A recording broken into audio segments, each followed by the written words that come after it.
Welcome to the Dr. Dad's podcast, where a naturopath and chiropractor come together each week to share lifestyle medicine, health advice, and inspiring interviews with some of the top experts in health and wellness, bringing you the latest in nutrition, exercise, ancient healing, toxins and detox, your microbiome, mindset, hormones, brain, and much more. Stay tuned. We're going to teach you how to experience growth daily. Hey everybody, Dr. Dad's coming at you with another great episode today. I'm with my main man, Dr. Nicholas Jensen. It's been a couple weeks, brother. Lots going on in life right now for both of us, I would say. Yeah, you bet. I mean, a ton of change, right? Lots of change, man. Yeah, life never seems to be stagnant. There's just a reality of life that involves change, and I think how we ride that wave of change speaks volumes to our, how centered we are, our biochemistry, our hormones, our structure, all these things, which is basically a big part of the conversation today, isn't it? Yeah, I'm excited to talk about it. It's funny, change. We all get stuck in our ways, I think, a lot of times. You get into these flows of like how your life's functioning, the cogs and the wheels are spinning, and there's a comfort zone there.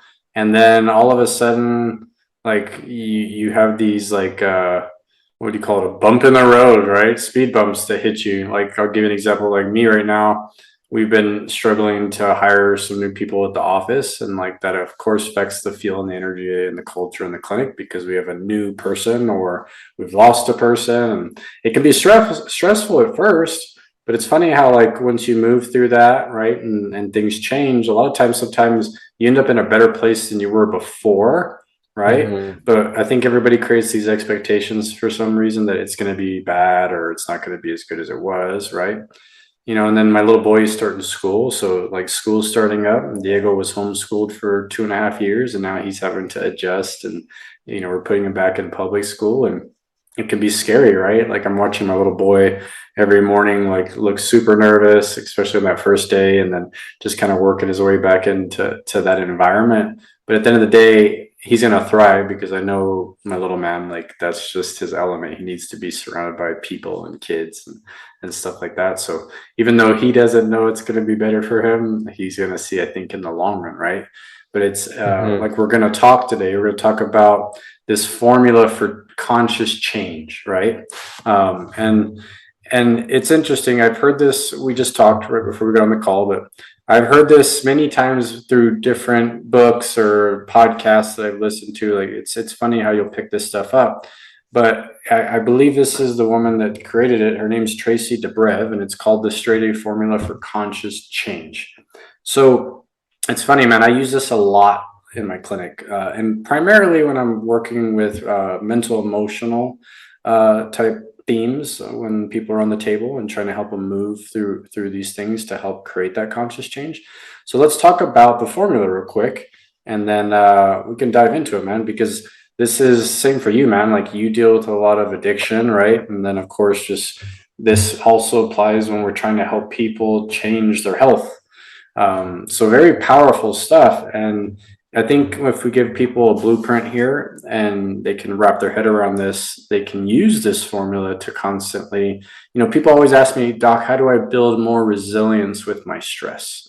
And I tell them, well, number one, see a chiropractor or somebody who does energy work, and then we're going to build bandwidth and help you get a healthier nervous system.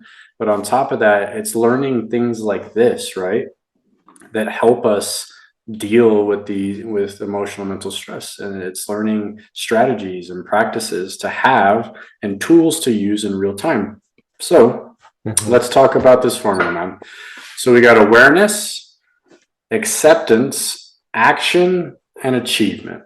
Okay, so those are the 4 A's basically that Traci Dobrev talks about in this process of basically knowing where you are in the change process to keep you on track so that you're actually moving in the right direction with these things. So, brother, let's start with just like awareness. Yeah, it's such a great and simple framework. And, when I think of change, often we're not spending enough time just sitting with the reality that change is upon us. I think that we just get so caught up in the change, and maybe we don't label it. Maybe we don't really just spend some time and reflect on what it is that we're challenged by, because change means so many things to so many different people. and it could be like the more obvious changes, like a change in a relationship. You mentioned Diego changing from homeschool to public school. I mean, that's an obvious change, and or it could be a change in moving from one city to another. Those are the more obvious changes. But then there's the little changes. I think the changes that in how we want to behave around the people we love. You know, it could be a change in, I want to adopt a better diet. I want to change my exercise regimen. I want to change my sleep habits. I want to change my relationship to food or whatever. Like, so change is always happening, but are we spending time just reflecting on what that change is? Because I think we can walk through life or move through life with this sense of anxiety or this sense of depression, depression being sort of stuck in the past and always referencing what life used to be like and how you should be based on how things maybe were, versus the anxiety of the future, of like the uncertainty, the unknown, like, am I going to get out of this?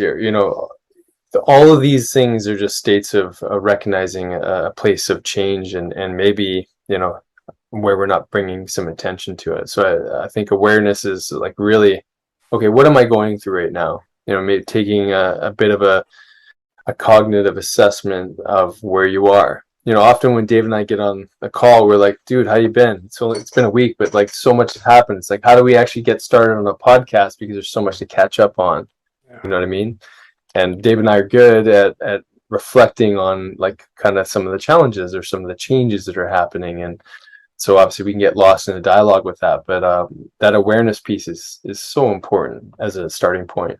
Brother, I love right now when you were talking about how we'll go out into like the future of what this should look like or how it's supposed to be, or we think about the past of how it was. And it's funny how there's this stress that comes with that, right? And there's this resistance immediately, and like the alarm goes off, and that's that sympathetic nervous system just blaring out, right? And I think this happens for a lot of people. I don't think everybody's always so welcoming of change. I think initially a lot of people resist it, and they get lost in it, man. So like that, like you were saying, like there's a stress response and immediately once change is initiated, or sometimes even like we're talking about awareness, that's like the first step, right? Like we're aware and those thoughts start going immediately, right? Like you're thinking about what is it supposed to look like moving forward, right? And then, oh, but it was this way in the past, and why can't it still be this way? But still as an individual that change is needed, right? And like you and me talk all the time, like change is good, like nothing's permanent in life and everything's always growing and evolving. And like I said earlier, sometimes there's something better for us waiting on the other end, once we move through the change. But until you get, I think, through these different pieces of this, you don't experience that initially. But isn't it funny how we have this like fight or flight response a lot of times when change is starting to begin? Totally. And I think so much of that awareness is lacking because we're so stuck in our identity. We're so like saturated with like, this is who I am, and this is my preference, this is what I like and don't like, this is how I wish things would be. And so we're so busy wrapped up in this identity that we've come to know. And so anything that challenges that identity is going to steer us, is essentially going to be part of where we really struggle with that change. And so I think part of this awareness building tool, even maybe prior to, or maybe that's the next stage, is acceptance, but is like, are we willing to recognize that us as an identity can also change? Who we see ourselves to be can also be an experience of change. And so as a change is upon us, are we willing to embrace the fact that, okay, maybe I may navigate this completely differently, or even just a little bit differently than I have before, because I'm not referencing this experience based on who I think or know myself to be. So I think it's a challenge of our identity, really, is this self-awareness. Well, and I love like you're saying self-awareness, right? Because it's perception. Like you got to have this great self-awareness, and it's increased usually. And this comes on typically because there's either an imbalance or disharmony in life, right? Or there's pain in some degree in our lives, whether it's emotionally, physically, there's always something that's causing this shift. But the thing I always tell people about awareness is like you're halfway, right? Mhm. Because some people don't have that self awareness, like you just said, like it's not Yeah. there. And a lot of times, for some, it can come like when things are already really bad, and others are good about picking it up before the monster gets too big. But it truly is like half the battle is just having awareness. And I'm Yeah. always talking to patients about and people about, you need to have awareness, not just of like what's going on in your life, right? But also like internally, what's your internal Yeah. awareness of the body, right? So like there's the outside world that we react to and things that we can be aware of and have perception of, but then there's also this internal perception and awareness of who we are, right? Mhm. And even from a physical standpoint, what's going on. Yeah, and actually, like, I'm glad you brought that up, because awareness is also an opportunity for not just a subjective reflection, but it can also be a way that we get objective. Like, this is where, assessment, going to see someone, like a chiropractic assessment, a blood work, hormone panel, a toxicity screen, maybe you get your home analyzed for mold. Like, these are all ways to develop awareness of our internal environment, but also our surroundings. So I love that you brought some objectivity into that. It's like you didn't know till you didn't till you know, right? Yeah, No, no, but it's true, right? Like so true. I'm trying to Yeah. think there was something in my life recently or what yeah, like recently like I had a theme like that. Like I didn't know till I knew and then I was like, damn, like if it didn't change, I wouldn't have gotten here. Yeah. Right. So sometimes we need to welcome it, right? So Yeah. big one there, okay? So awareness, having that awareness, the increased self-awareness is half the battle, but it's a big piece. And when you get better at the awareness, this is helping you step into the next step, which is acceptance, which in my experience, and I'm curious what you're gonna say, Nick, like this is hard for people. Hmm. The acceptance piece is a little difficult for a lot of people. I see a lot of people getting stuck in the awareness piece, right? They're completely aware, but then they're like resisting accepting it. And especially when it comes to like mental emotional stress, there's a lot of issues with acceptance there, I think. And just like so people know, I mean, you cannot change what you do not accept. So if you get stuck here, then you can't make the change. Like there Hmm. has to be acceptance about acknowledging that you're responsible for whether it's something in your life that needs to change, whether like Nick's saying it's like, oh, well, my blood work looks horrible. I need to change my lifestyle and the way I eat and do these things, or you're measuring things, and maybe it's like, oh, I have to spend some money to deal with these things. There's all these moving parts, but there's acceptance through whether it's time, right? I'm Hmm. gonna have to spend more time with something. There's acceptance of I'm gonna have to put more energy behind this now in my life. Like, do I have time for this in my life? Some people, that's it's their big deferral, right? Is like, oh, I don't have time to deal with this right now. Life's just too Yeah. busy. Um, and then the other piece is sometimes it costs money to deal with some changes in our life. There's an investment financially in that green energy, right?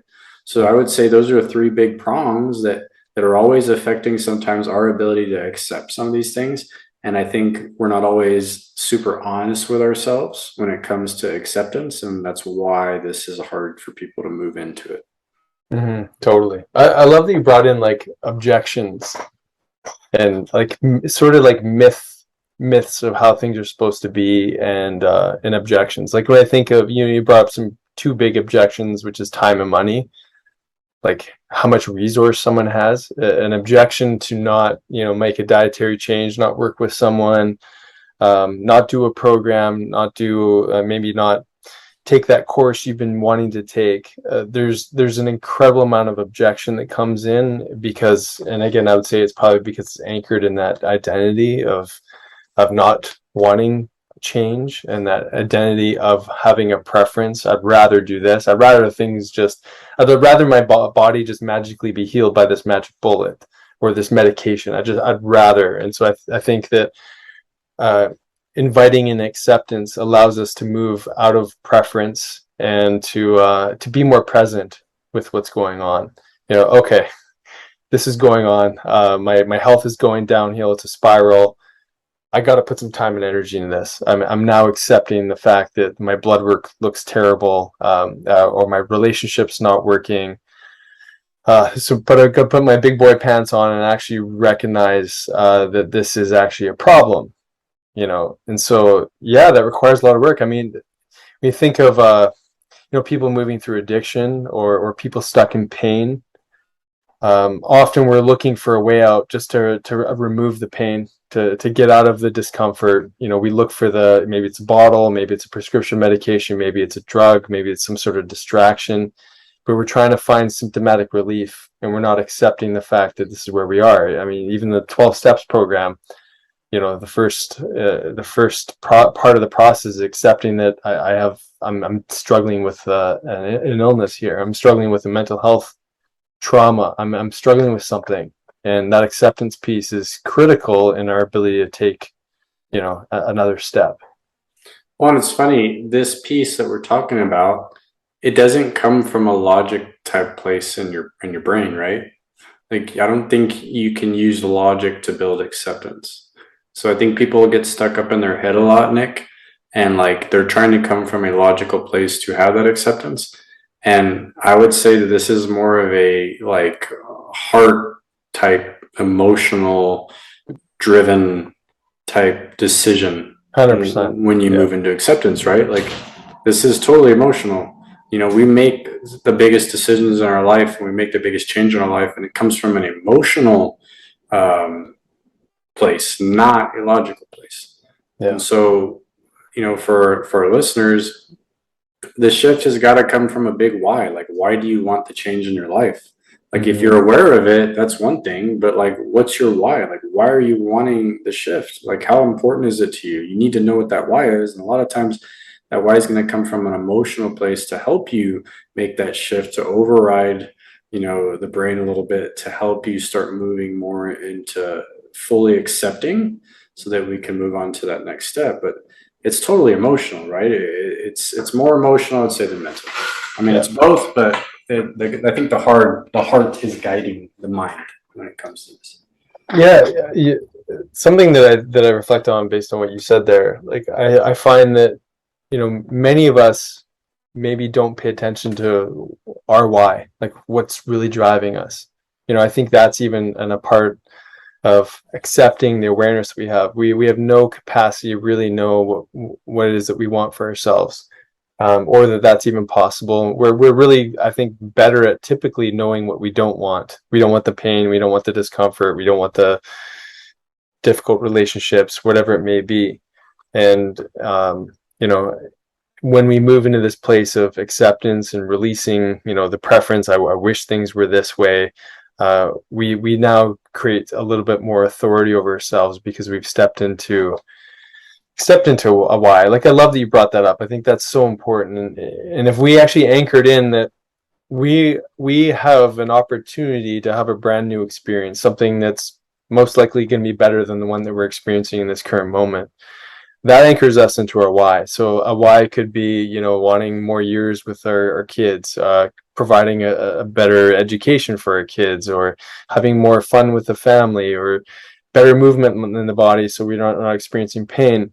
The roadblock to that why, I find for many people, is it's going to be hard. They say, and I catch myself saying this too, so I'm speaking from experience. I catch myself saying, it's going to be hard.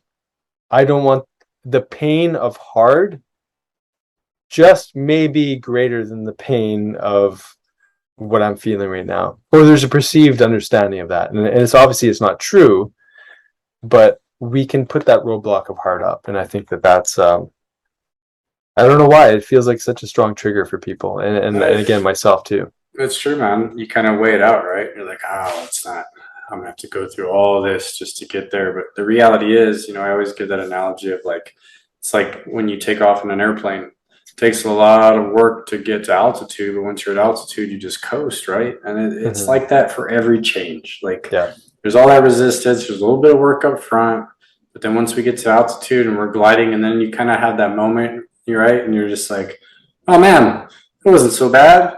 Like, I had to put in a little work, but look where I'm at now, right? So, yeah, good point, man. Like, that's an absolute there. So, remember, everybody, acceptance is more heart guiding the mind, Okay, and it's not going to come from a mental place. It's an emotional shift, but that emotional shift is what allows us to override and have that acceptance take place so that we can move into the next piece, which is action. So this is another one you and me talk about all the time, buddy. We talk about making sure we're changing our process if we want a different result. So this goes into like old patterns and behaviors and things that we're already doing. Well, if we've already had that awareness of what's wrong and we've accepted, that we need to change what we're doing, the actionable items have to be different than what we're already doing. They can't be the same behaviors and they can't be the same patterns. And we have to create that change. And this is, I think, where a lot of that resistance and the heavy lifting and the hard work that is perceived by most is coming from, right? Yeah. Yeah, and the invite here really is a new experience, right? Mm-hmm. Like I think so much of our consciousness is rooted in the identity of the past as a result of having a belief system that that's just how life works. And so the action is an invite into a brand new experience, which involves uncertainty. Like, what if I fall? What if I fail? What if it doesn't work? I've tried everything. Well, why would it work this time? All those little stories that we tell ourselves. It's remarkable how good we are at stopping an action from taking place. And especially with a mental laundry list of all the things, our to-do list, right? It's funny that we call it a to-do list, because that's sort of the action step that we need to complete. And yet, it feels like the tasks, again, seem too hard. They seem overwhelming. But the opportunity is a new experience. And I think of this often with things that challenge me, whether it be, a physical challenge. Like, we talked to Ryan the other day about his like the GMB fitness, the primal movement. There's so many little movements that I've just never really tried before because I've never been exposed to it. But each time you do this new movement, you gain a new experience. You've taken an action and you've experienced a new level of mobility in your body that you didn't know before. But if you didn't take the action, you wouldn't know, that you could do it. And I think that's part of like building that resilience, is starting to recognize where you can look at your past and realize different action steps that you've maybe taken, different experiences you've had. You've built your belief system in the past on having these experiences, and you're going to continuously strengthen and reinforce and grow and open your belief system by having more. And yeah, I think that's I love that a big you're on piece. that because, like, you're challenging beliefs here, right? When Yeah. we're in action.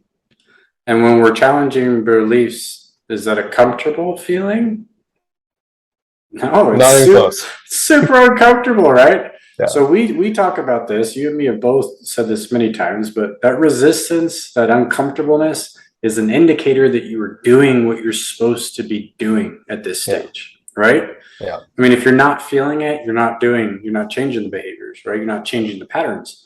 But that is the brain literally de-pruning and doing work and down regulating from something it's already used to. So we've had this conversation of like this chemical soup in our brain, right? Mm-hmm. And it's so used to all your behaviors and all your patterns, and it's releasing a very specific type of hormone cascade. And you maybe have been in this state for years with these patterns. And the moment you start changing these behaviors and you're changing, the patterns of how your day is going or the workout or the diet or whatever it may be, immediately your brain is like, WTF, like what the F is going on? Like it's almost like it's an interesting feeling, man, because I experience it, Yeah. and I think everybody knows the exact feeling I'm talking about right now, especially when you're starting it up.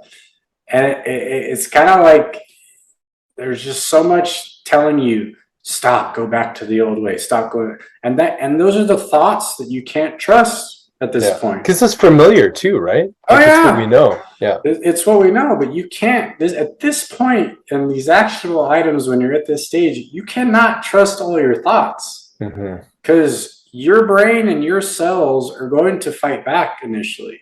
They Hmm. want to release the same chemical soup that you've been in for I don't know how long. Why? Because it's used to it and it's upregulated for that. Yeah. So the moment you change that, you're starting to prune and you're down regulating, and the brain is changing, the cells are changing, your whole physiology is changing. Yeah. And it's going to fight because it's like an addict and it wants what you've always given it. But again, this is like a beautiful indicator for you that it's happening. You're Hmm. actually moving toward the change. And the longer you stay there, the more you actually notice, oh, wow, it's not as intense anymore. And it starts to fade very quickly. And then it gets easier to create these new patterns and to keep them going. It gets easier for these new behaviors to become the new ones. But I give the analogy of like the jungle, right? If we're in a jungle and you and me got two machetes, man, and we're trying to build a new trail, it's gonna take a lot of work of hacking through all that foliage and those plants and those bushes to Yeah. build a new path so we can walk, right? But the one that we've been walking has been open forever, and we can walk up and down that path all day. So if I hope I'm giving the best visual for our listeners, because that's literally the equivalent of what's happening in your neurology and your nervous system is you have to do a lot of work, Yeah. and it can be uncomfortable. So you got Hmm. to, in this stage, I think I would say be comfortable with being uncomfortable. Hmm. Yeah, Because it's a beginner mindset, right? yeah, Yeah. And I can't help but think it's adaptation. It's like yes, this that's action, exactly this what it is. experience. Yeah, it's an experience of adaptation, of this discomfort, of the challenge. And I think most of the time when we reflect back on these experiences that we create and these actions that we take, there's so much reward, and that's sort of like the next one anyways. But that being in the adaptation is never meant to be a comfortable place. It's really the antithesis of that. You're meant to get uncomfortable, and that's where a lot of this change and opportunity and growth happens. I mean, every time I get into a disagreement or argument with my amazing wife Sonia, I hate it. I hate being in discomfort, or like with the kids, and having arguments or disagreements. It's a horrible place to be in. And can we sit with that moment long enough, or in that moment can we cultivate that awareness, cultivate the acceptance, you're in the middle of it, and then now like generate a brand new experience, go, you know what, I can see where this could go based on how things have gone in the past. I'm ready for a new experience, so how can I meet this moment with a new fresh set of eyes? What's a different way that I can take this? And those are those little moments of discomfort, of adaptation, like asking you, there's got to be another way here. Well, and there's a ton of acceptance in those moments, Matt, right? I Yeah. mean, where you have those conversations, you get in these little tidbits with your wife or your partner or whoever it may be, because change is needed either on Yeah. your end or on your partner's end. And as a collective, like you're saying, we have to have that listening in ear. We have to put ourselves in those people's shoes, and we have to move, I think, pretty quickly sometimes through those conversations with our partners in the acceptance immediately. Like Mm-hmm. we gotta accept, okay, like we've got to be Maybe in a real with shitstorm. ourselves Yeah. sometimes. Yeah. And then we have to say, okay, now I actionably have to change my behaviors, right? Yeah. And it's funny because I think a lot of people will fall short here, man. Like they'll Yeah. become aware, and I think sometimes they don't fully accept again, and the action never takes place because they didn't fully accept the conversation that was had. They didn't really, like you're saying, really take that time to really think about it and let it settle and marinate so that they can move into those layers. Yeah. Well, and so Yeah, much of it, like it's the defense of an identity, right? Like yeah. all of it is. It's like it's uncomfortable to change the narrative of who you are, who you've always been. And it's meant to, like it's meant to be, as you said before, like a neural habit. It's keeping us in a mode of protection. There's safety in certainty, There's a lot of and it risk, feels right? Yeah, it's oh, risk. totally, Tons of risk. Yeah. so much. Yeah. And for people who don't like taking risk, this is also why you probably haven't shifted emotionally or mentally in your life, Yeah. because it takes a lot of risks to move through these things. Totally. Because you got to be real with yourself, right? I think a lot of this is just being honest with yourself. Yeah. And like you're saying with that identity piece, I think a lot of people, and I'm not outside of this list of people, I think everybody is guilty of this, is we go into denial. Yeah. We try to tell ourselves, oh, that's not me, Mm-hmm. and we come up, like you're saying, with these objections of why we don't want to change or why Mm-hmm. we're not going to accept it. kind of deal. But if you hear yourself in that talk, that's an indicator that you're not doing what you're supposed to be doing, right? Totally. Yeah, very good. All right, man, let's move into the last piece. So we talked about action. So now we got achievement. So this is a big one, man. This is where the fuel comes in for people that are trying to heal. This is a lot of times when, when you're not well, it's hard to get going and to do the things that you need to do to get well. But this is that part. If you've already gotten through the awareness, the acceptance, you started changing the patterns and behaviors, and then all of a sudden things start to happen for you, right? And then it's like this fuel starts to build slowly, and it motivates you to do more and more change and to have more and more new behaviors. And it gets addicting at some point, right? Like people are like, oh, this is great. Like all these things that I wanted to shift, they're starting to shift. I'm seeing some results. And then it starts to fuel them into getting more of these achievements and basically moving more into of really we're changing the chemistry, right? Now we're really starting to make our way through the adaptation, and the body's starting to move more and settle in at this point, right? Mm-hmm. Yeah, I think it's really the integration period, right? It's like you had this stress, the interpretation of it, the new action, and then now you're integrating the experience into your physiology, your hormones, your mindset, and all those things. And when I think of like integration, I also think of the shavasana, the end of a yoga set, where you're just that's where most of the work is happening, actually, because you did all the postures, the poses, the breath, and now you're just receiving. So integration, I think, is like really about receiving. And so many of us, I think, get into a reality where we're always giving. There's some of us out there that really just like your doctor, you're giving all the time. And I know for myself too, I'm not great at asking for help. So sometimes even like asking for help is a new behavior that then allows you to receive and essentially achieve. So I think there's a lot of pieces here where people can get stuck too when that's not a natural response for them. They're not, and we spend enough time reflecting on the fact that we deserve to achieve. Are we feeling it like, do we do the action step, but then we're not sitting in a deserving kind of a state because we feel we're not good enough, or we have shame, or I find it interesting that this integration phase, or this state of receiving, can be so challenging for some of us, and then we're not even acknowledging the reward of like, hey, I accomplished this. Like, it's kind of like, yeah, done, move on to the next thing. We're so quick. Like, I'm so guilty of this. Like, you might achieve certain accomplishments. When you get to it, you're like, yeah, I can do better. What if we actually like spend some time just really receiving that achievement, just acknowledging like, wow, good job, Nick, or good job, David. Like, you really moved through that one in a new way. It was really profound what you experienced. But this is a time for like journaling, for reflection, for having a conversation with your best friend, whatever it may be, to like just acknowledge the fact that like you moved through some challenging shit, and now you're in this state of achievement and receiving, and what an important place to like spend some time. I love that, man, because you're absolutely right. That theme shows up in so many little ways in life, and then also big ways, right? Yeah. And I think everybody's on such this like go, go, go, go, go type mindset all the time that they don't stop. Like you hear the saying, stop to smell the roses, right?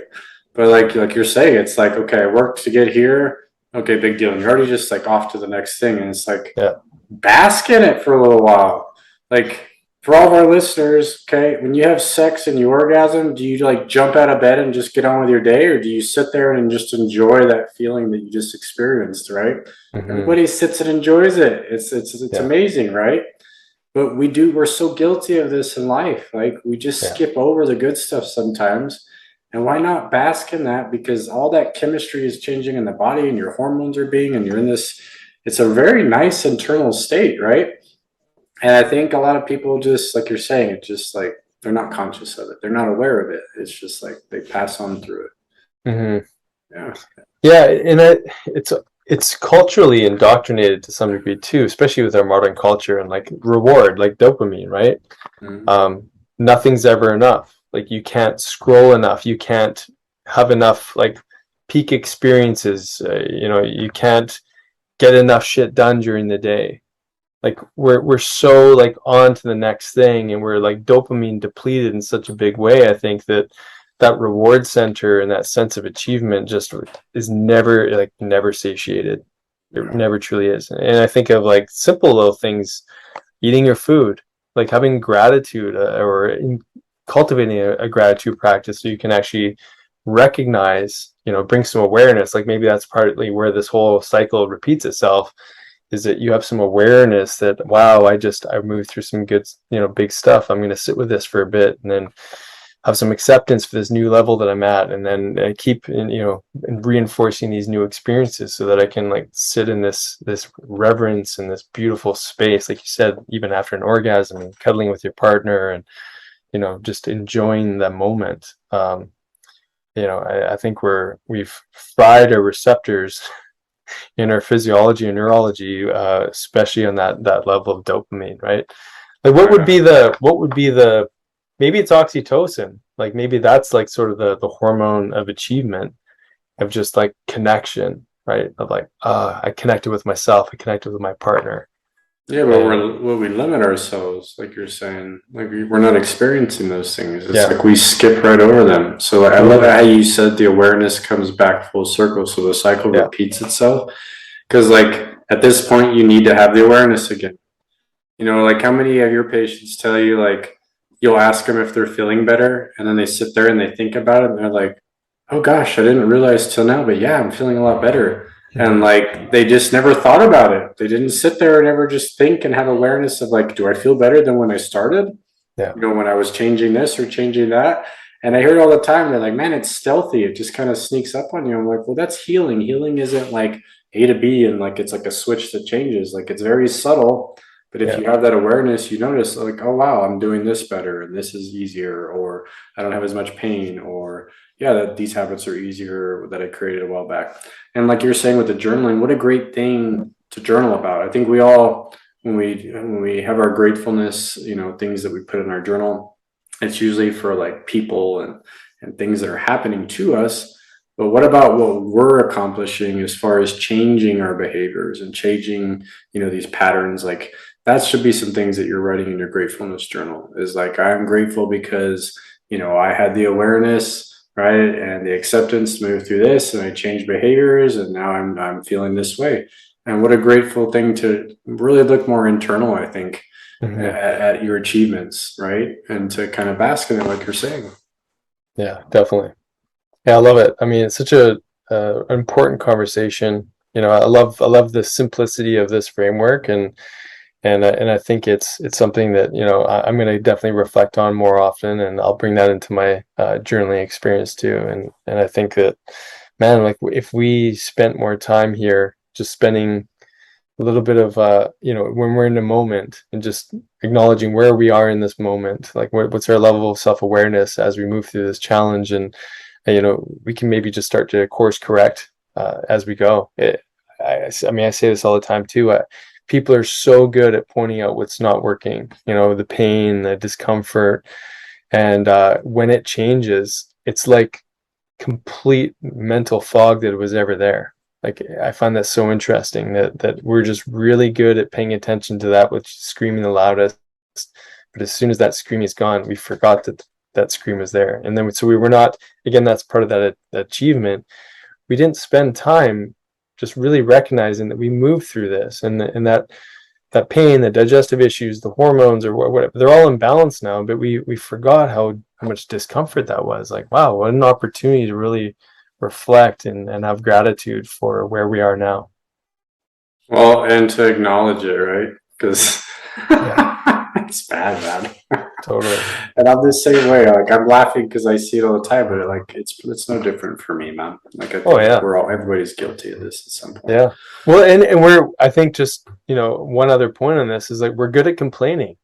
We're really good at complaining. We want sympathy. We want people we want to connect, right? So if Yeah. you like talked about that circle, we don't go right to the achievement, the oxytocin. We just want to go straight there. We want to bypass the self-awareness, the acknowledgement, even the action steps. We just want to go right to the connection. Yeah. And it's in our nature to want that. We just want to feel loved and supported, And like, if we want to do this properly, we can get so much more self-empowerment by like feeling that those hormones and that oxytocin just through self-connection, because we went through it as opposed to like just tried to bypass it.